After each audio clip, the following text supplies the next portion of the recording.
welcome back to the Wrestling Newsroom. I'm your host, All Things Wrestling, and today we're going to be looking at all the wrestling news from Wednesday. We start with a very interesting story. Road Dogg comments on Corbin's SummerSlam loss.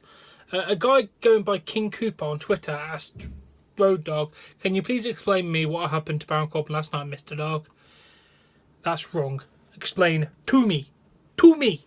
There you go, I correct you. And he said he lost to Cena in a match. I love the sarcasm of him. And then he said, okay, but how do you expect Baron Corbin to get over when he loses the Money in the Bank briefcase and loses his most important match at SummerSlam? He said, I don't see how working with Cena at SummerSlam is negative. It's one beat of the whole song, one moment in a long career. Yeah, he said, I see what you're saying, but it's going to take a lot to make Baron credible again. He said, well, it's a good thing we have 52 weeks in a year and the same again next year. I'm being facetious, but you get my point, I think. Good, so it sounds like we're going to rebuild him. Good, we have the technology. We will rebuild you, Baron. You'll be better than ever. Please, just have faith in yourself. Alright, let's move on.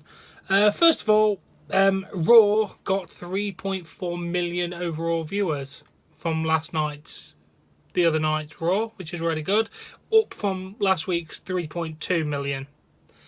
So, good thing about the numbers going up. And according to Verity, Rock makes $650,000 per episode of HBO series Ballers. As for movies, he is now the second highest paid actor. Over the last year, he made $65 million, only coming slightly short of beating Mark Wahlberg, who gets paid $68 million. Damn! That is mentally good. I like that. Good job, Rock. Now, this isn't WWE, but we're going to cover it because it kind of relates a bit to WWE. TMZ reports that UFC star John Jonas, the one who challenged Brock Lesnar, tested positive for turbinolol, an anabolic steroid, and will possibly be stripped of the UFC light heavyweight title. Barring the results of the disciplinary process, the title will go back to Jones's opponent from UFC 214, Daniel Cormier. It's the second time that Jonas has failed a USADA drug test. He was banned for a year after the first one. Another ban could last as long as 4 years. This would obviously rule out a possible fight with Brock Lesnar anytime soon. WWE Creative Humor, the one that Randy Orton kept retweeted, actually had a comment on there saying, "Dear John Jonas, or John Jones, or whatever the hell your name is, I don't care. Thank you for making it easier for us to re-sign Brock Lesnar. We owe you one, buddy. #SD Live." Oh, that makes me laugh, to be fair. That makes me laugh. Then we go to an update on Big Cass. Apparently it was a legitimate injury. He went for an MRI on his left knee showing he required surgery. It looks like he has an ACL tear, and according to ringside physician Dr. Chris Robinson, it takes typically 9 months to recover from this surgery, which means he'd be back in May, which means he definitely will miss WrestleMania. I hope he's back earlier than that, but damn, Cass. Damn, mate. Best of luck for your recovery. Sorry to hear about it. Now we go to Ziggler comments on the rumour about his status with WWE. He made his return to last night's SmackDown Live. Oh, just a quick update if none of you have heard. Enzo Amore has now moved to the Cruiserweight division. Shelton Benjamin and Bobby Roode came back to SmackDown Live or debuted. There you go, that's the main things that happened on SmackDown. I didn't do my thoughts on because I went to bed. Dolph Ziggler, he recently did an interview with channelguidemag.com and talked about his time off from the company. He mentioned that WWE has been good about giving him time off so he could do outside projects such as comedy and political shows. He addressed the speculation about his status with the company. It's nice to take a little break and come back fresh, no matter when or no matter what I'm doing.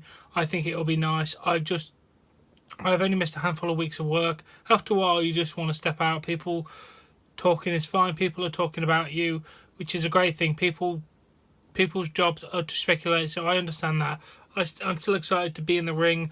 I still do the live events and have a blast. I've been working with Elias Nakamura, which has been really fun. He also commented on the rumours of him being repackaged and said there is all this talk out there about me being repackaged, I don't think I'm doing that. Fair enough. Fair enough. And now we go to the speculation of why The Undertaker was in New York during SummerSlam weekend. Jerry Lawler gave a possible reason on his recent podcast. I did not see or hear mentioned at all backstage at SummerSlam. I dressed in the talent relations room where at one point or another everyone on the card came through that room and I never saw him. But you know what? Here's something I just realised. He may have been there because they were doing scans for a new game. Everyone that was on the show the night, myself included, had been scanned the company. It's not the 2K people, it's a different game that's going to be coming out next year. So everyone had their face scanned and their body scanned. Oh, they're having a brand new game coming out. And it's not for 2K18 because I can imagine he's been scanned already. That's very, very interesting. I like that reason. So we'll have to speculate what that's going to be. And then we go to our final story of the day. WWE cracking down on beach balls at events. It appears WWE is cracking down on beach ball being brought into the arenas for events. According to several fans, WWE security made extra effort on Tuesday night to confiscate any pool-related items, including beach balls. It's expected that WWE continue to have strict bans on beach balls at future events. No DQ videos. Someone who went to both shows gave additional details. Said, I was on both Raw and SmackDown. There was very clear difference in readiness to get the beach balls as quickly as possible. The SmackDown security was on it right on it, and Raw was a game of keep away. Also, fun fact, the big guy at the end of the video, which I saw, who ripped it out of the girl's hands and then threw it, got his ass ejected. Despite the security, and some fans still managed to sneak beach balls in for the ST live show. Why? It's funny! I know it slightly gets annoying sometimes, but it's funny. Only at major shows. If they're doing it every week, I'll start getting pissed off. But for now, it's pretty funny. And that was the news. It was good. It was good. No update on Ric Flair, which I'm really, really worried about. I want to get an update on Rick. I want to know that he's alright. Keep you posted. But yeah, that was the news. It was enjoyable. I enjoyed it. If you've enjoyed it, please give this video a like. Please support me on Patreon. I'll link in the description below.